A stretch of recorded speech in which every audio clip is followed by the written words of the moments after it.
Dva kostoly, palác a kaštiel s parkom sa odnes môžu popíšiť cenou Fénix 2011, ktorá symbolizuje ich znovuzrodenie. Stali sa totiž kultúrnymi pamiatkami roka.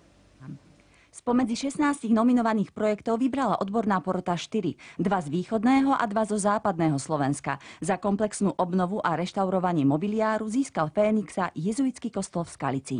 Hlavne, čo ma teší, že naozaj je to rekonštrukcia, ale máme tam život. Už tam hrala Slovenská filharmónia, boli tam zastupiteľstva, promócie.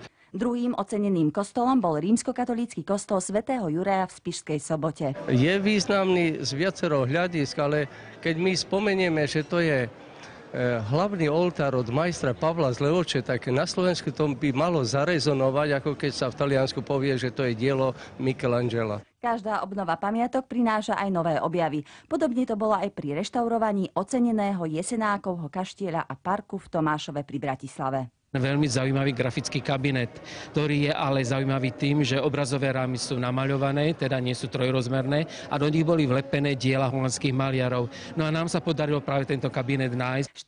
Fénixa získal renesančný palác na hrade Ľubovňa. A najdlhšie obdobie bol asi aj v stave ruiny už od roku 1750 a práve jeho obnovou sa, dá sa povedať, zakončila taká komplexná rekonštrukcia a obnova Ľubovňanského hradu. A myslím si, že pri pamiatkách platí, že neobnovením pamiatky neušetríme, ale môžeme nenávratne stratiť. Rezort kultúry vyhlásil súťaž Kultúrna pamiatka roka po 7. raz. Víťazné obnovené pamiatky získali aj šek vo výške 8 300 eur. Patricia Pružinská, Rozhlas a Televízia Slovenska.